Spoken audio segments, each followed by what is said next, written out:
हम समझ सकते हैं कजरी, तुम इस वक्त क्या महसूस कर रही हो। तुम्हें पता है, जब हम डॉक्टर बाबू के पुराने घर में पहली बार आए थे ना, तो घर में घुसते ही हमारी आंखें तो खुली की खुली रह गई थी इतने बड़े घर को देखकर। कजरी, कहना ने जब मेरे घर में पहली बार कदम रखा था तो उसके आते ही मेरी जिंदगी खुशियों से भर गई थी। मैं चाहता हूं कि हमारा बच्चा भी जब इस घर में आए तो हमारी जिंदगी में खुशियों की एक नई सुबह लेकर आए। हीरो, बिल्कुल भी टेंशन मत लो। हाँ, मैं हूं ना।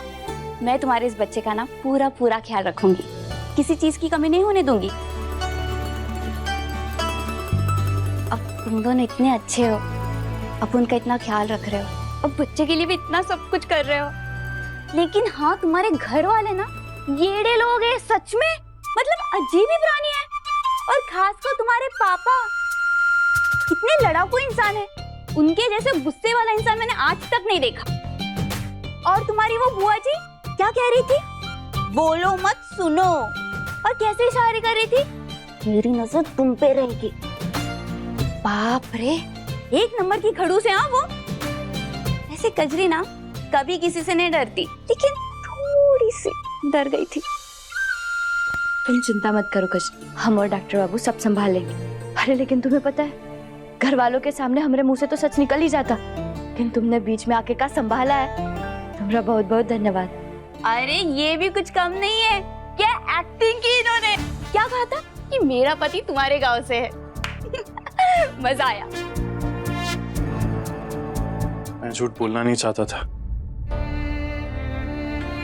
पर अपने बच्चे के लिए बोलना पड़ा। कुछ सुनाई नहीं दे रहा है कि क्या बात कर रहे हैं ये लोग। बाबू, कजरी हमारे बच्चे को जैना,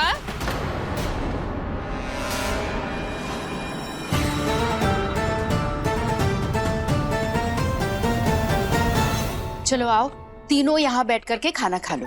अच्छा चलो। मेरा मन कह रहा है कुछ ना कुछ तो गड़बड़ जरूर है, क्योंकि कजरी का ऐसे यहाँ पे आना, इसके पीछे कोई ना कोई कहानी तो जरूर है, पता लगाना पड़ेगा।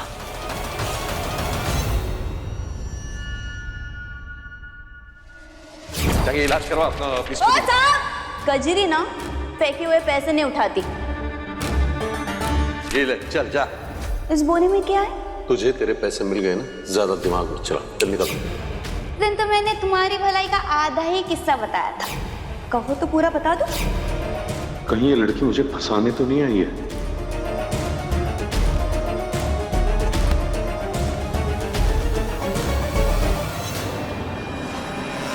हम जानते हैं तुम क्या सोच रहे हो राका। आप जानते हो दीदी? हाँ, भली भांति जानते हैं तुम्हारे मन में क्या चल रहा है। हाँ, आपको कैसे पता चला? तुम इस बात से नाराज हो ना कि हमने कजरी को यहाँ रहने दिया, पर क्या करते भैया, गहना की ऐसी हालत में हम उसका मन नहीं दुखाना चाहते थे, इसलिए हमने भी हाँ कह दी। पर सच पूछो तो हमको भी वो कजरी एक आंख नहीं भाती। कैसे पसंद आएगी दीदी? वो लड़की ठीक नहीं है। पता नहीं क्यों आप बार बार गहना की बातों में आ जाती है। वो गहना भी अपनी तरह और गंवारों को इकट्ठा कर रही है यहाँ, आपको उसे रोकना चाहिए था। दीदी, ये देखिए, पंडित जी ने है ना धागा भिजवाया है गहना और उसके बच्चे के लिए, ताकि उन दोनों को नजर ना लगे। लेकिन दीदी, इसके साथ एक एक्स्ट्रा धागा भी आ गया है, तो मुझे लग रहा है कि क्यों ना मैं ये धागा कजरी को बांध दूं, उसके बच्चे को भी नजर नहीं लगेगी ना। तेरा दिमाग खराब है क्या? लगती है वो लड़की तेरी? गंवार लड़की दिखी नहीं कि दौड़ पड़ी अपनापन जताने। मैं तो सिर्फ उसके बच्चे। चुप! कोई जरूरत नहीं है उस लड़की के लिए कुछ करने। इधर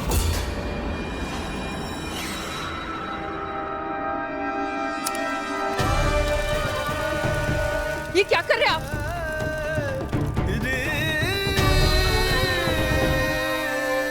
दोबारा उस लड़की पे कोई मेहरबानी की ना, तो मुझसे बुरा कोई नहीं होगा, समझे?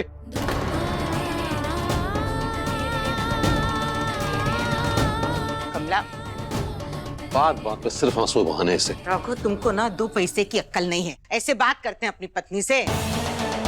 जो मर्जी आए करो।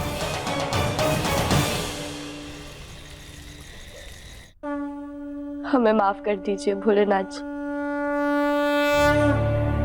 हमें सबसे इतना बड़ा झूठ बोलकर कजरी को घर में लाना पड़ा।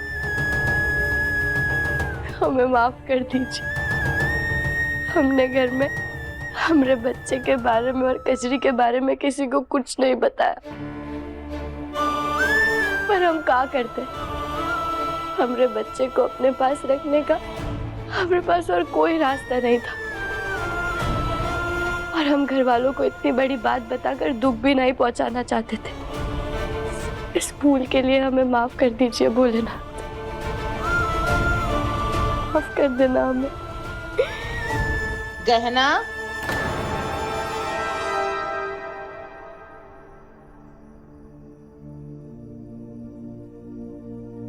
समझ में नहीं आ रहा है कि आज खुश हूं या दुखी। एक तरफ कजरी को घर लाकर उसका ख्याल रखकर मुझे अपने बच्चे के पास रहने का मौका मिल रहा है, और दूसरी तरफ इसी वजह से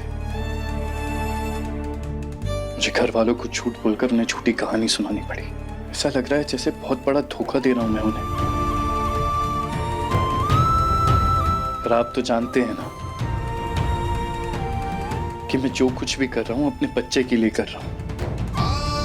मैं इस बार अपने बच्चे के ऊपर कोई खतरा नहीं आने दे सकता, और ना ही गहना को किसी तकलीफ या परेशानी में देख सकता हूं।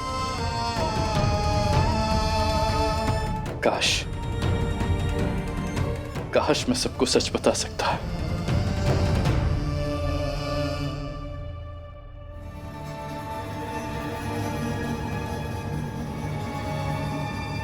क्या बात है बेटा, तेरी आंखों में आंसू?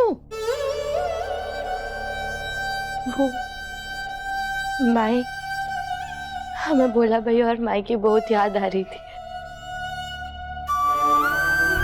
तो इसीलिए भोलेनाथ जी से बातें कर रहे थे। गहना, अरे बिटिया मन छोटा नहीं करते। अरे ऐसे समय पर अम्मा की याद आना स्वाभाविक है, उनको फोन कर लिया करो, ठीक है? समझी? जी बुआ जी। पर आप दोनों यहाँ क्या कर रहे हैं? अभी तक सोए नहीं? अरे ई लाए हैं तुम्हारे लिए, पंडित जी ने भिजवाया ही धागा, खास तुमरे और तुमरे होने वाले बच्चे के लिए। इससे तुमको नजर नहीं लगेगी। शाबाश। ये लो, देखो बेटा, इस धागे को कभी मत उतारना। पंडित जी ने कहा है कि ये धागा तुमको और तुम्हारे बच्चे को हमेशा सुरक्षित रखेगा, समझी? अब जाकर सो जाओ। इस हालत में समय पर खाना, समय पर सोना बहुत जरूरी है।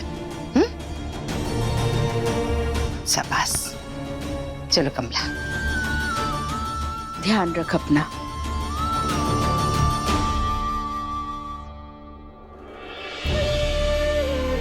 सबको कितनी चिंता है हमरी और हमरे बच्चे, लेकिन कैसे समझाया मैंने, चिंता हमरी नहीं कजरी की करनी चाहिए, क्योंकि इस घर के चिराग को जन्म देने वाली वो है, हम नहीं।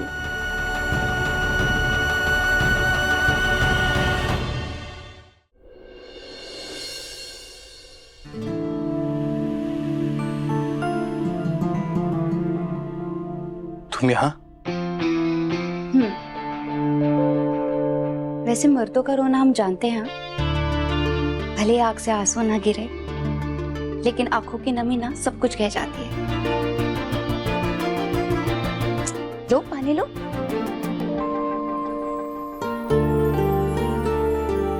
और हाँ, थोड़ा पानी ना ऐसे आंखों में भी छिड़क देना, ताकि आंसू किसी को दिखे नहीं।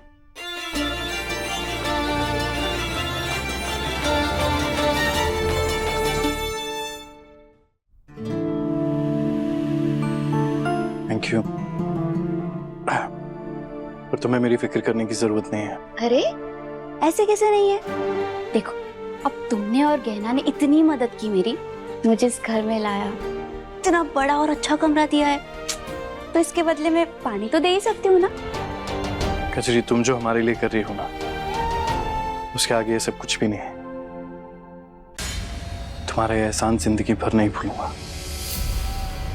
एहसान? ऐसा कौन सा एहसान करे कजरी ये आयुष्मान और गहना पर?